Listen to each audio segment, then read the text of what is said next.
اگه به دنبال ابزاری هستین که بهتون دید بهتری از بازار بده و روندهای مختلف رو به صورت واضح و شفاف نشون بده، این ویدیو برای شماست. در این ویدیو به معرفی و بررسی یه ابزار جدید در تریدینگ ویو میپردازیم که میتونه روندهای کوتاه و بلند مدت رو همزمان بررسی کرده و با تجزیه و تحلیل مولتی تایم فریم بهتون نشون بده که در هر لحظه بازار در کدوم مسیر حرکت میکنه. ضمناً با نمایش سیگنال های دقیق برای تغییرات روند بهتون این امکان رو میده تا سریعتر و با اعتماد به نفس بیشتری تصمیم بگیرید. بنابراین پیشنهاد میکنم این ویدیو رو از دست ندین و تا آخر با بنده همراه باشید. سلام، من علیرضا هستم و اینجا کانال گلدن تریدینگ سیستم. خیلی خوش اومدین به یه ویدیو دیگه از سری آموزش اندیکاتور و استراتژی های معاملاتی تریدینگ ویو. اندیکاتوری که در تصویر مشاهده میکنید یه ابزار پیشرفته و کارآمد برای شناسایی روندهای بازار هست که با استفاده از میانگین متحرک VIDYA و تحلیل مولتی تایم فریم به معامله‌گران کمک میکنه تا از نویزهای بازار اجتناب کرده و تمرکزشون رو بر روندهای اصلی بذارن. نحوه عملکرد اندیکاتور بدین شرح هست که بیس و پایه اصلی این اندیکاتور بر اساس میانگین متحرک VIDYA طراحی شده که به طور دینامیک بر اساس مومنتوم حجم تنظیم میشه. اگه داده های حجم در دسترس نباشه، اندیکاتور به جاش از نوسانات بازار برای هموارسازی میانگین متحرک استفاده میکنه. این قابلیت باعث میشه تا جهت روند رو با دقت بیشتری بتونیم شناسایی کنیم در صورتی که داده های حجم فراهم نباشن. همونطور که خدمتتون عرض شد، اندیکاتور میانگین متحرک رو در 5 تایم فریم مختلف که قابل تنظیم هست محاسبه و این امکان رو برامون فراهم میکنه تا دیدگاه های مختلف روندها رو بتونیم تحلیل کنیم. تایم فریم ها رو هم توسط یه داشبورد سمت راست اندیکاتور نمایش میده که ستون اول تایم فریم و ستون دوم روند رو نمایش میده. حالا روند این تایم مشخص شده صعودی باشه با متن آپ، این مورد رو اطلاع میده. اگر روند نزولی باشه اینجا متن داون رو نمایش میده. این قابلیت بینش های ارزشمندی رو درباره شرایط فعلی بازار در تایم فریم های مختلف ارائه میده و بهتون کمک میکنه تا ارزیابی کنید آیا بازار در تایم های مختلف همراستا هستند یا روندهای متناقضی وجود داره که در بازارهای پرنوسان این داشبورد خیلی میتونه به دردتون بخوره. و اما روندهای به دست اومده به صورت یه نقشه حرارتی در پایین چارت نمایش داده میشه.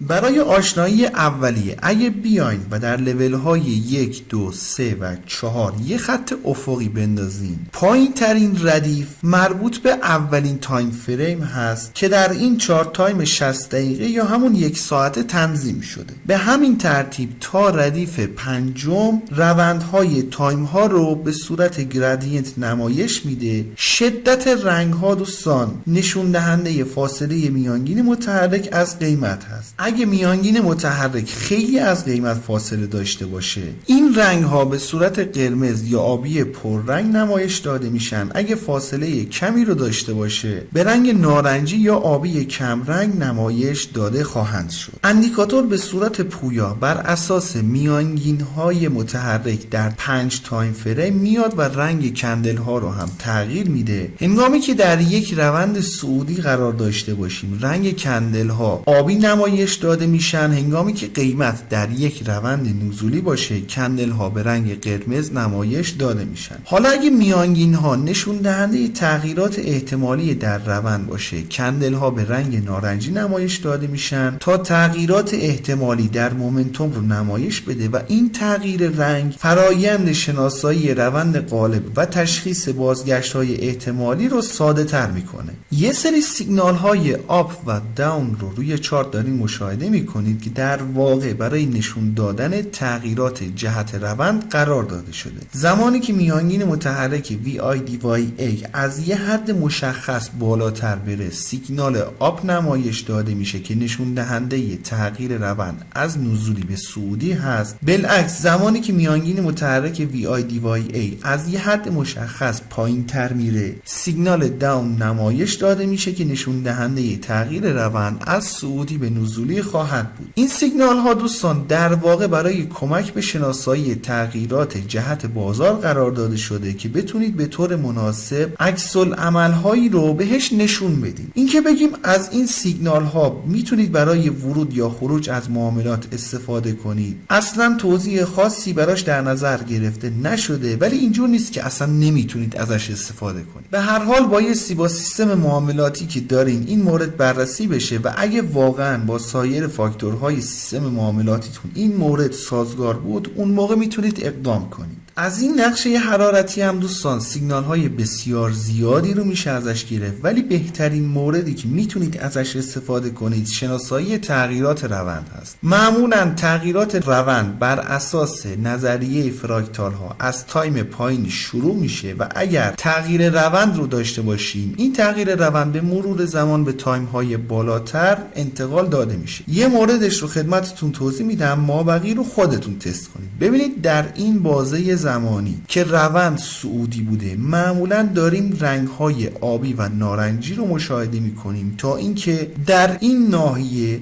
رنگ نقشه حرارتی قرمز شده. اگه دقت کنید در همین زمان تایم‌های بالاتر رنگشون آبی یا نارنجی بوده. اینجور مواقع اندیکاتور داره یه آلرتی رو بهتون ارسال میکنه که احتمال داره این تغییر روندی که در تایم پایینتر اتفاق افتاده به تایم‌های بالاتر هم منتقل بشه و تغییر روند رو مشاهده کنیم که در ادامه هم همین مورد اتفاق افتاده و شاهد ریزش در قیمت و تغییر رنگ نقشه حرارتی تایم های بالاتر هم بودیم. همین اتفاق در روند صعودی که تشکیل شده هم داشتیم، منتها این سری یه مقدار داستان متفاوته. اولش که یه سیگنال آپ رو اندیکاتور بر روی چارت قرار داده، تایم پایینتر یه روند صعودی ضعیفی رو داره نشون میده که به تایم های بالاتر هم رسیده، ولی در ادامه چون روند ضعیف بوده مجدد رنگ ها به نارنجی تغییر داده شدن و یه حالت اصلاحی رو در چارت داشتیم. ولی اگه به این قسمت توجه کنید، روند تایم پایین صعودی بوده و نقشه حرارتی تایم پایین آبی پررنگ نمایش داده میشه، ولی تایم های بالاتر آبی کم رنگ بودن. در نهایت این روندی که در تایم پایین شروع شده رفته به تایم های بالاتر هم انتقال داده و شاهد روند صعودی بودیم. در کل از این نقشه های حرارتی سیگنال های زیادی رو میشه دریافت کرد. یه مقدار روش وقت بذاریم و خلاقیت هم داشته باشین، میتونید سیگنال های بسیار مناسبی رو ازش دریافت کنید.